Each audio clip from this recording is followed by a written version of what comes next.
Hey guys, it's Big Jack Films here. Now, given the success of the King Kong review series, a lot of fans have been asking me to review the Godzilla franchise. Well, we're finally going to review them by having somebody else review it for me. Now bear in mind guys, while I am a Godzilla fan, I'm not the biggest Godzilla fan. I'm more of a Team Kong kind of guy. Especially since Godzilla vs. Kong is coming out in 2020, I will most likely be rooting for my buddy Kong. But since many people have requested us to review the Godzilla films, I decided to let my old buddy Nick Jackson review the Godzilla films and give his take on the giant Japanese monster. Now bear in mind guys, this is all opinion-based, and while it isn't my opinion, Nick Jackson's reviews are very informative and I would highly recommend subscribing to his channel after watching this video. However, given the amount of requests to do Godzilla-related videos, I might at some point review something Godzilla-related, but it would most likely be just a top 10 list of my favorite films in the franchise. Also bear in mind that these videos won't be coming out as often, given at the moment they're being done on my spare time and as a hobby for the most part. With that said, I hope you guys enjoyed this new series of videos entitled Nick Jackson's Godzilla Reviews.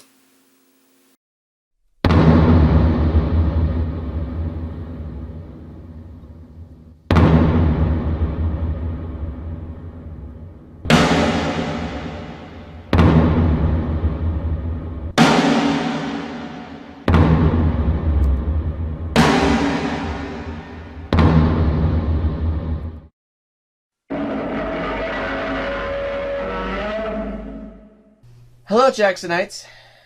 Welcome to my 100 video special where I review the entire Godzilla franchise. Starting, of course, with the one that started it all, the original 1954 masterpiece, Gojira, or simply Godzilla. So, the plot of this film.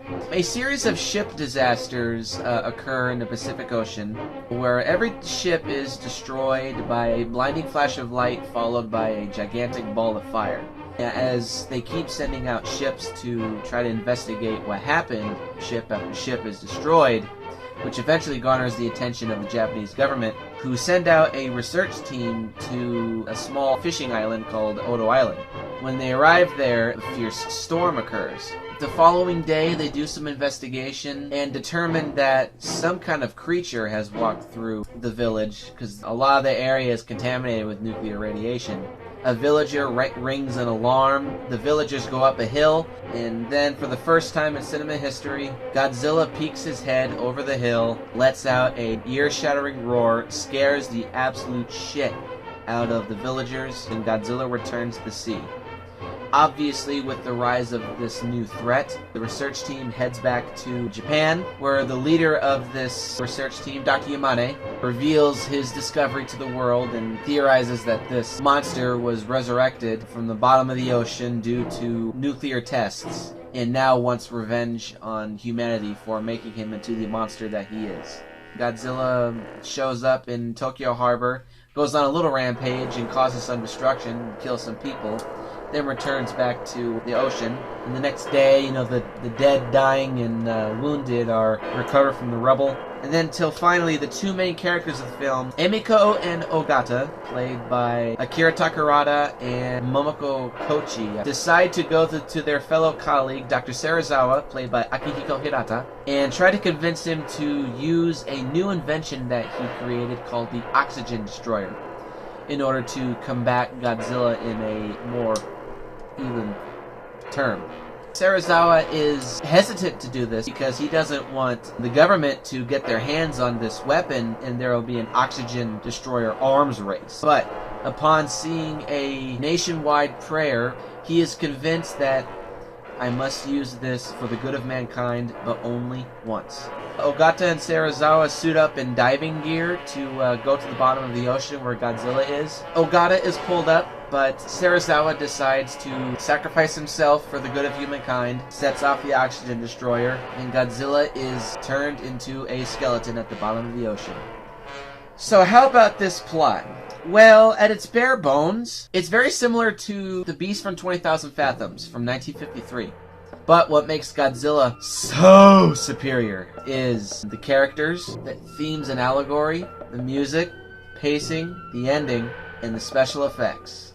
I really cannot say anything that everyone else hasn't already said. This is arguably the greatest monster movie ever made, bar none. It's got some competition. I've heard some people say that King Kong is superior. I've heard some say that Gamera 3, The Revenge of Iris is better. But in my eyes, while King Kong definitely laid the groundwork, I personally don't think it even comes close to Godzilla. With the original Gojira, the film really doesn't have any problems.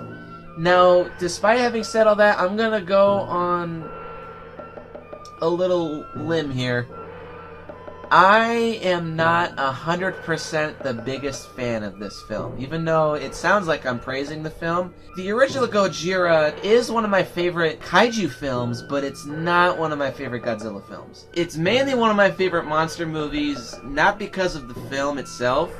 That's just an added bonus. It's one of my favorites because of the history and the behind-the-scenes activity that went on. Honestly, I think is a little more interesting than the film itself. So, let's get into the pros of the original Gojira, shall we? First off, the characters, I'm not gonna lie, they are quite good. I would definitely say they're some of the greatest protagonists in any giant monster movie, American, Japanese, or Korean otherwise. While they're central to the story, they don't really do all that much, aside from give exposition, talk amongst themselves. The biggest scene that they have is when they go confront Dr. Serizawa and try to convince him to use the oxygen destroyer.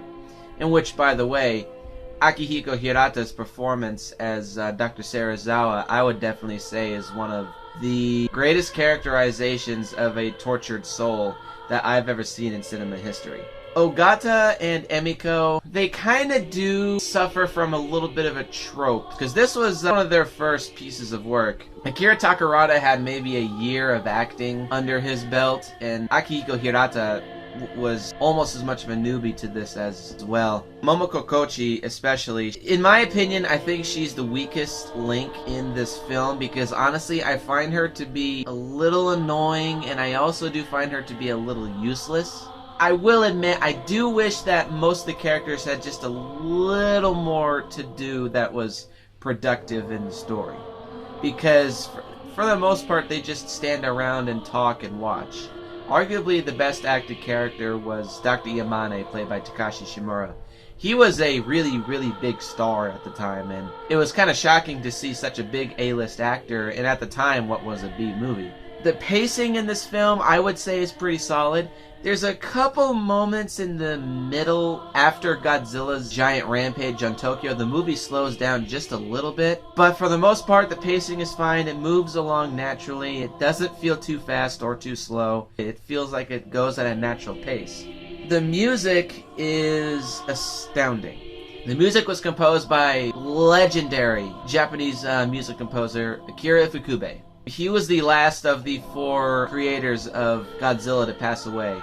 And those 4 creators are, of course, director Ishiro Honda, producer Tomiyuki Tanaka, who really should be credited with coming up with the idea. He was trying to get a movie made in Hong Kong, and as he was returning home to Japan, he was looking out at the ocean in his plane, and he thought to himself, what if a giant aquatic monster was resurrected by nuclear radiation, rose out of the sea, and attacked Japan? There is also, of course, the legendary special effects master, Eiji Tsuburaya, who originally, funny enough, he wanted to create Godzilla via stop-motion animation because he was a huge fan of King Kong. He actually had his own personal print of the film, but he deduced that the film would have taken 7 years to animate because it is a special effects heavy film. The music, composed by Akira Ifukube, is phenomenal. I would definitely say possibly might be his best, but I definitely don't think it's my favorite of his, though it's definitely up there. It's uplifting when it needs to be, it's dark and foreboding when it needs to be, it moves the pace along when it needs to, it makes the situation much more grim, especially during Godzilla's massive rampage. The music all around is just fantastic, and it's definitely one of the most iconic aspects of the Godzilla franchise as a whole, aside from Godzilla himself. The ending kind of leaves you with a non-optimistic feeling, because the message at the end is, yes, we've destroyed one Godzilla, but if nuclear testing continues and this reckless endangerment with God's fire is continued to be played with, there may give rise to another Godzilla, which, funny enough, actually does happen. The special effects are absolutely, especially for their time, they're jaw-dropping. The miniatures are very well made, they're very well detailed, they're very well sculpted. The Godzilla suit, for its time, it looks great, it looks monstrous, it looks real, it looks like an actual living, breathing creature. Godzilla has absolutely no human aspects whatsoever, which makes sense because in his initial appearance, Godzilla is unquestionably portrayed as a destructive force in nature that cannot be stopped. Both an immovable object and an unstoppable force. It shakes you to your very core. The special effects lend themselves fully into making this the greatest monster movie ever made. For me, what makes a monster movie good, honestly, is how good the special effects are and the monster battles, if they're there, or just the monster itself. As far as a monster movie goes, Godzilla is fantastic, and this leads into the next pro. Godzilla is amazing in this film. While his characterization really isn't much to speak of, he's just a lumbering force in nature that is unstoppable. He embodies the phrase, walking atomic bomb.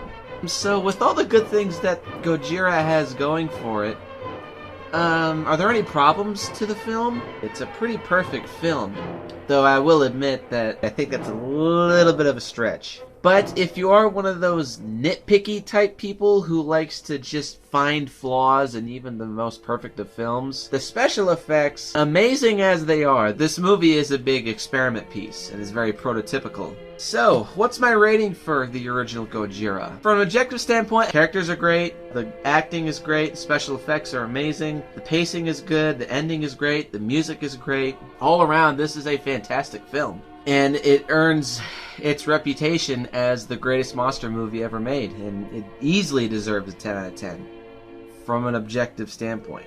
On a personal level, for me, I have to give this movie a 7 out of 10. I enjoy the characters, I enjoy the film overall. My favorite scene is especially Godzilla's rampage in Tokyo. It's a pretty good solid score, solid movie, best monster movie ever made, bar none. Objective standpoint, it's a 10 out of 10, it's a fantastic film. Arguably one of the greatest films ever made. So post your comments down below, let me know what you think. Hit the like button, hit the subscribe button, share this video with your friends. What do you think of Gojira? Do you like it? Do you hate it? Or are you indifferent to it? And as always, I will see you in the next video.